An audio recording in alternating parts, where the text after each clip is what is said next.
So hey guys, welcome back. This is Anmol Shukla and a very warm welcome to my YouTube channel History with me.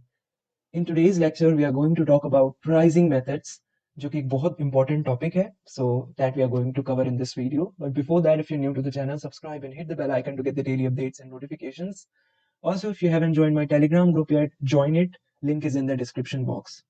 Point two point चलते हैं. बहुत आसान भाषा में मैंने notes बनाने की कोशिश की है. Let's understand. As an entrepreneur जब आप स्टार्टअप करते खोलते हो, कहीं ना कहीं आप अपनी कंपनी स्टार्ट करने जा रहे होते हो, प्रोडक्ट्स में डील करने जा रहे होते हो, बिजनेस कहीं ना कहीं उसमें एंटर करने जा रहे होते हो. सो a very crucial step, one of the most crucial step is कि आप अपने प्रोडक्ट के लिए क्या चार्ज करोगे. And that involves many aspects. You have to see demand and supply for that. You have to see your competitors' price, and you need to focus on so many things while charging for your product, or while understanding कि क्या product का जो है वो price हमें अपने रखना है. So वही यहाँ पर लिखा है कि one of the most difficult yet important, very important issues you must decide as an entrepreneur is how much to charge for your product. कि भाई हम अपने प्रोडक्ट के लिए कितना चार्ज करेंगे. सारी चीजें देखने के बाद कि भाई लागत तो लग ही रही है, प्रोडक्शन की कॉस्ट भी लग रही है, लेकिन उसके बाद रेवेन्यू भी हमें मिले, हमें किस तरीके से चार्ज करना है, कंज्यूमर भी खरीद पाए. सो वो बहुत सारी चीजों पर डिपेंड होगा डेफिनेटली. बस बताना ये चाह रहा हूं कि how much to charge for your product or service, that's a very crucial step that you need to decide as an entrepreneur. While there is no single right way to determine your pricing strategy, if I'm going to say कि भाई एक ही तरीका है, एक सही तरीका ये है, इसी से तुम pricing strategy तैयार करो. No, it depends. It depends on the nature of the company. It depends on various factors. So there is no single right way, I'm going to say, to determine your pricing strategy कि किस तरीके से आप price तय करोगे अपने product का. But there are some guidelines, or we can say there are some methods that will help you with the decision. Let's understand the first one: cost plus pricing. Cost plus pricing को हम mark up pricing भी कहते हैं और exam में बहुत पूछी जाती है, याद रखना है. So let's start cost plus pricing. So it is also known as mark up pricing. इसको हम कॉस्ट अप प्राइसिंग तो कहते ही हैं, साथ में इसका नाम क्या है, मार्क अप प्राइसिंग भी है. आप लोगों में से बहुत सारे लोग कंफ्यूज हो सकते हैं कि भाई मार्कअप का मतलब क्या होता है. The difference between the cost of producing something and the price it is sold eight. अब भाई जब तुम किसी प्रोडक्ट को, किसी गुड को, किसी कमोडिटी को प्रोड्यूस कर रहे हो, उस समय उसकी कुछ कॉस्ट लगती है. Now the cost that you are going to sell that particular product at, वो डिफरेंट होगी from the cost at which you have produced it. So the difference between the cost of producing something and the price it is sold at, वही डिफरेंस को हम markup कहते हैं. तो cost plus pricing को हम मार्कअप प्राइसिंग भी कहते हैं. आई hope you got an idea. Now it's one of the most common method of pricing which is used by the manufacturing firms. So ज्यादातर manufacturing firms जो हैं वो cost plus pricing का या markup pricing का इस्तेमाल कर रही हैं, और बहुत ही common method है उसके लिए ये. And it is used primarily इसलिए use किया जाता है, इसका common इसीलिए है because it is easy, because here it is easy to calculate the cost, and also it requires little information. That's why it is primarily used in manufacturing firms, and it is the most common method of pricing. तो अब हम समझते हैं exactly कैसे हमें cost निकालनी है. सो आसान भाषा में अगर बोलूं, you just need to calculate the cost of the product. और तो सबसे पहले आपको प्रोडक्ट की कॉस्ट कैलकुलेट करनी है, and then you need to include an additional amount to represent profit. और फिर उसमें आपको एडिशनल अमाउंट क्या करना है, इंक्लूड कर देना है प्रॉफिट को दिखाने के लिए. डेफिनेटली जब आप प्रोडक्ट बनाओगे उसकी प्रोडक्शन कॉस्ट कुछ और होगी, लेकिन अगर आपको उस पर प्रॉफिट चाहिए, उस पर रेवेन्यू चाहिए, तो आप एडिशनल अमाउंट ऐड करोगे. अब वो प्रॉफिट ऐड करने के दो तरीके हो सकते हैं. So profit can be added as either a percentage markup, तो एज ए परसेंटेज मार्कअप आप ऐड कर सकते हो, यही हम करेंगे. और एन एडिशनल अमाउंट भी आप क्या कर सकते हो, प्रॉफिट को ऐड कर सकते हो. So there are several ways of determining cost, and the profit can be added as either a percentage markup or an additional amount. So for calculating the profit, or we can say the cost, sorry, the price, not profit, but the price of that particular product जिसमें आप उसको sell करोगे, at which you're going to sell that particular product, वो कैसे निकालोगे. cost plus pricing के हिसाब से आप average variable cost में add करोगे सबसे पहले fixed cost percentage. average variable cost economics में किसी फर्म की variable cost divided by the quantity of output produced जब करते हो तो आपकी average variable cost निकल आती है. so average variable cost is a firm's variable cost divided by the quantity of output produced. Variable cost क्या होती है किसी भी फॉर्म की, जैसे लेबर, इलेक्ट्रिसिटी एटसेट्रा। तो एवरेज वेरिएबल कॉस्ट में जब फिक्स्ड कॉस्ट परसेंटेज जब आप ऐड कर दोगे और उससे मल्टीप्लाई करोगे इस फिगर को 1 प्लस परसेंटेज मार्कअप से, जैसा कि मैंने यहां पर आपको बताया था, तो आपको उस पर्टिकुलर प्रोडक्ट का प्राइस मिल जाएगा जिस पर आपको उसको सेल करना है। सो ये है cost plus pricing. I hope you got an idea. So basically इसको समझते हैं कि if the variable cost are ₹1000, the allocation to cover fixed cost, let's suppose it is 100, so 1000 plus 100 हो गया बेसिकली जो हमने पढ़ा अभी। सो उसमें आप मल्टीप्लाई कर दो 1 प्लस मार्कअप परसेंटेज को, विच इज हियर 50% मार्कअप जो आपने डिसाइड किया है। So in that particular manner you will get the price of that particular product at which you are going to sell. So basically वो कितना आ गया, 1650 rupees. ठीक है, तो जो भी आपका एवरेज वेरिएबल कॉस्ट है उसमें ऐड करोगे फिक्स्ड कॉस्ट परसेंटेज, मल्टीप्लाई कर दोगे इस फिगर को 1 प्लस मार्कअप परसेंटेज से जो आपने डिसाइड किया as a profit, markup percentage 50। So वहां से आपको प्राइस मिल जाएगा उस पर्टिकुलर प्रोडक्ट का 1650। ये आपने डिसाइड कर ली कॉस्ट। तो ये जो प्रोसेस हमने पढ़ा, मेथड पढ़ा कॉस्ट प्लस प्राइसिंग का या मार्कअप प्राइसिंग का, इसके एडवांटेज क्या है कि मिनिमम इंफॉर्मेशन की जरूरत पड़ी, एवरेज वेरिएबल कॉस्ट की जरूरत पड़ी, फिक्स्ड कॉस्ट परसेंटेज की जरूरत पड़ी और मार्कअप परसेंटेज हमने खुद डिसाइड किया। और एक मिनिमम इंफॉर्मेशन पे ही हमने क्या निकाल लिया, प्रोडक्ट का प्राइस निकाल लिया। कैलकुलेशन की सिंप्लिसिटी रही और it also ensures that sellers again it also ensures the sellers against the unexpected changes in cost, because हमने यहाँ पर एवरेज वेरिएबल कॉस्ट और फिक्स्ड कॉस्ट को ध्यान में रखा है। So it also ensure the sellers against the unexpected changes in cost. Disadvantage क्या हो सकते हैं कि it ignores the price strategies of competitors. Competitors पर तो हमने ध्यान ही नहीं दिया, सो उनकी प्राइस स्ट्रेटेजीज क्या है इस बात पर इग्नोर किया जा रहा है यहाँ पर, तो ये डिसएडवांटेज है। कस्टमर्स के रोल को भी यहाँ पर इग्नोर किया जा रहा है, so that two is a disadvantage. So let's understand another method, pricing over life cycle of a product। जब हम किसी प्रोडक्ट की लाइफ साइकिल के बारे में बात करते हैं दोस्तों, पॉइंट टू पॉइंट पढ़ेंगे, बहुत ही आसान शब्दों में नोट्स बनाए। The life cycle of a product, product किस दौर से किस समय से होके गुजरता है, 4 स्टेजेस में। एक, जब हम उस प्रोडक्ट को ला रहे होते हैं मार्केट में तो उसका इंट्रोडक्शन हो रहा होता है, फिर एक उसकी ग्रोथ फेज आती है, फिर एक उसकी मेच्योरिटी फेज आ जाती है ग्रोथ फेज के बाद, और फिर एक टाइम ऐसा आता है जब उसका डिक्लाइन देखने को मिलता है उस पर्टिकुलर प्रोडक्ट का। So this is a life cycle of a product, generally divided into 4 stage: introduction, growth, maturity and decline. Now the introduction phase, कुछ इन चारों के बारे में हम पढ़ लेते हैं कुछ चीजें। So the introduction phase is the period taken to introduce the product to the market. So at the time when you are going to introduce your product to the market, that first stage is nothing but introduction phase. So the total sale during this period is limited to the quantity put on the market for trial with considerable advertisement.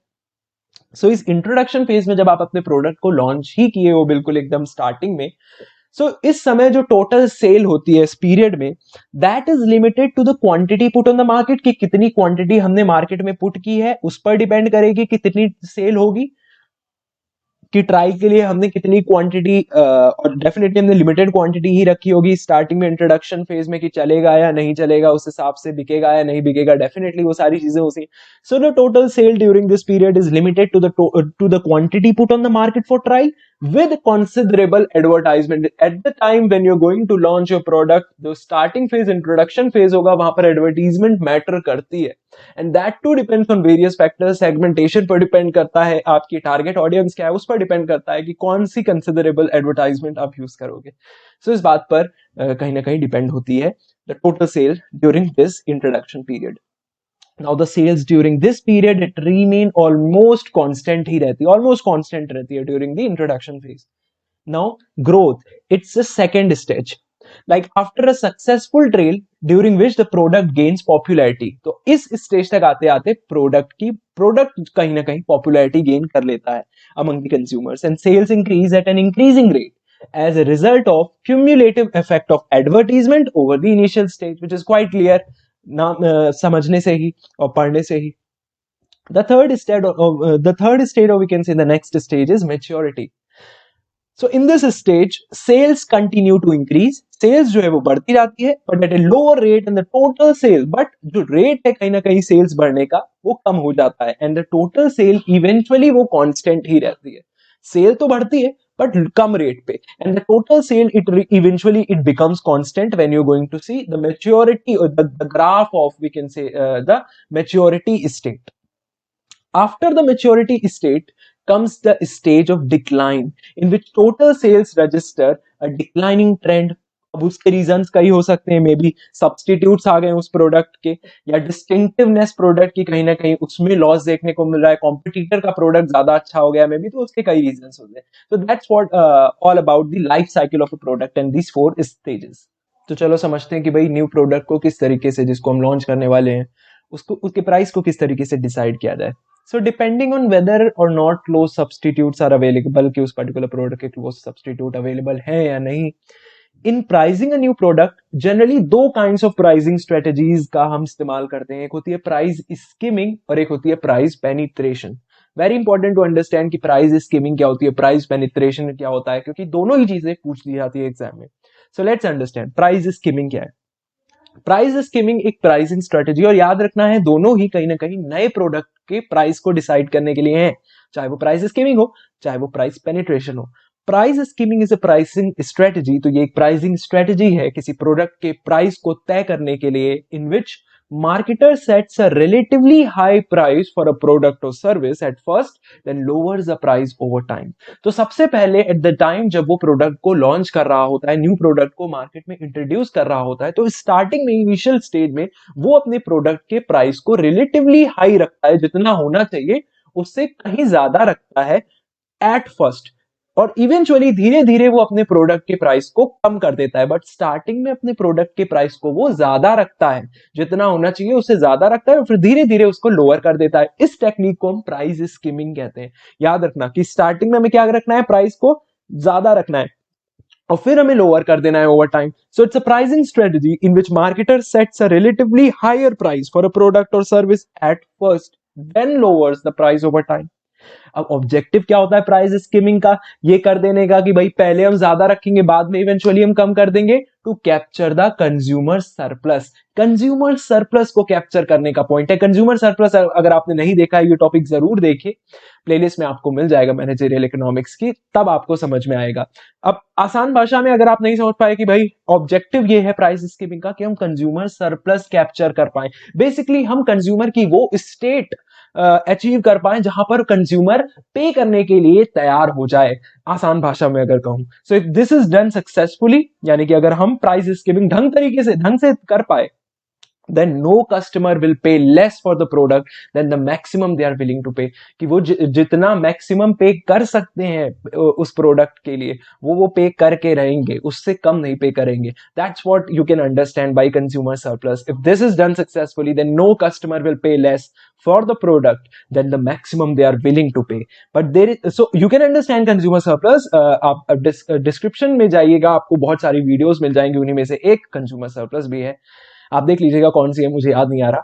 But there is no idea situation of capturing the entire surplus for the firm. But एक कोई भी ideal यहाँ पर ideal होना चाहिए. There is no ideal situation. कोई ideal situation नहीं होती कि 100% आप कंज्यूमर या कंज्यूमर सरप्लस अचीव कर लोगे अपनी फर्म के लिए, ऐसा हो ही नहीं सकता. That's not possible. Next is penetrating pricing. Penetrating pricing अभी स्किमिंग से किस तरीके से अलग है. तो स्कीमिंग में हम क्या कर रहे हैं, स्टार्टिंग में प्राइस को हम क्या कर रहे हैं, हाई रख रहे हैं, और फिर इवेंचुअली उसको कम कर दे रहे हैं सरप्लस अचीव करने के लिए. पेनिट्रेटिंग प्राइसिंग में हम क्या करते हैं, it is the pricing technique of setting a relatively low initial entry price. So here what do we do कि हम पहले जो प्राइस है, ठीक उल्टा यहां पर हम उसको कम रखेंगे, पहले इनिशियल प्राइस हम कम रखेंगे, often lower then the eventual market price, उससे भी कम जो मार्केट में चल रहा है उस पर्टिकुलर प्रोडक्ट का, उसके जैसे सब्सटीट्यूट्स का प्राइस, उससे भी कम रखेंगे हम उसका इनिशियल एंट्री प्राइस, ताकि हम नए कस्टमर्स को अट्रैक्ट कर सकें, सिर्फ इसलिए. So the pricing technique penetrating pricing सिर्फ इसलिए कि हम नए कस्टमर्स को अट्रैक्ट करें, और इसीलिए हम क्या कर रहे हैं, स्टार्टिंग में हम रिलेटिवली लोअर प्राइस रख रहे हैं, लो इनिशियल एंट्री प्राइस रख रहे हैं, often lower than whatever the price is in the market, उससे भी कम हम रख रहे हैं, just to attract new customers. Penetrating pricing ये होती है. Now this strategy works on the expectation that customers will switch to the new brand. Why? Because of the lower price, इसलिए वो स्विच कर जाएंगे. That's why we are opting for this penetrating pricing. So penetrating pricing is the most commonly associated with the marketing objective of increasing market shares या कहीं ना कहीं sales volume बढ़ाने के लिए, rather to make profit in the short run. तो short run में profit बढ़ाने से अच्छा वो क्या करें, मार्केट शेयर्स को बढ़ाएं, सेल्स वॉल्यूम को बढ़ाएं। दैट्स व्हाई हम पेनिट्रेटिंग प्राइसिंग का यूज करते हैं। The next pricing method is demand based pricing, which is clear from the name itself कि भाई वो प्राइसिंग मेथड जिसमें ये डिपेंड करता है डिमांड पर कि प्रोडक्ट की डिमांड क्या है, उस बात पर डिपेंड होगा कि हम क्या प्राइस रखेंगे प्रोडक्ट का। So it refers to the pricing method in which the price of the product it is finalised according to the demand.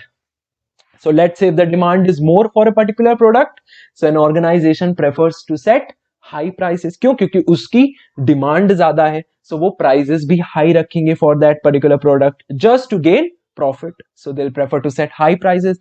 Whereas if the demand of a product is less, किसी product के लिए demand अगर कम है, किसी commodity के लिए demand अगर कम है market में, then they are going to charge low price just to attract the customers. So the success of demand-based pricing, it definitely depends on the ability of marketers कि basically वो कितनी अच्छी तरीके से डिमांड को समझ पा रहे हैं। डिमांड अगर आपने नहीं समझी है, तो डिमांड से रिलेटेड लेक्चर्स ब्लू कलर के अगर आप थंबनेल देखेंगे तो अलग ही दिख जाएंगे आपको। प्लेलिस्ट में जाके आप डिमांड से रिलेटेड लेक्चर्स देख सकते हैं, आपको अच्छी तरीके से समझ में आएंगे। Another type of pricing strategy is competition based pricing, कि भाई आप कॉम्पिटिटर को देख के अपने प्राइस को डिसाइड करोगे। So here organisation considers the prices of competitors products, थोड़ा इधर चला गया है इसलिए ये आ नहीं रहा है। So here organisation considers the prices of competitors product, कि कॉम्पिटिटर के प्रोडक्ट को देख के हम अपने प्रोडक्ट के प्राइस को डिसाइड करें। ये है कंपटीशन बेस्ड प्राइसिंग। तो वही लिखा है कि here organisation considers the price of competitors product to set prices, यहां पर प्राइसेस होगा of its own product. The organisation may charge higher, तो उसके हिसाब से कॉम्पिटिटर के हिसाब से वो ज्यादा कम या इक्वल भी चार्ज कर सकते हैं कि भाई कॉम्पिटिटर अगर इतना अगर मान लो एक प्रोडक्ट के लिए 500 चार्ज कर रहा है, तो कॉम्पिटिटर को देख के, क्योंकि हम कॉम्पिटिशन बेस्ड प्राइसिंग यूज कर रहे हैं, तो हम भी 500 चार्ज करेंगे, या हम ज्यादा या कम भी कर सकते हैं। So it depends. So the organisation may charge higher, lower और equal prices as compare to the prices of its competitors. So I hope you got an idea about competition based pricing also. So that is it. ये कुछ pricing method से we can say जिनकी मदद से आप अपने product के price को जो है डिसाइड कर सकते हो। So I hope आपको ये लेक्चर समझ में आया है। कोई भी क्वेरी है तो आप मुझसे कमेंट में पूछ सकते हैं, कमेंट में नहीं तो आप मेरे से टेलीग्राम में भी पूछ सकते हैं। We'll see you in the next video. Take care. All the very best.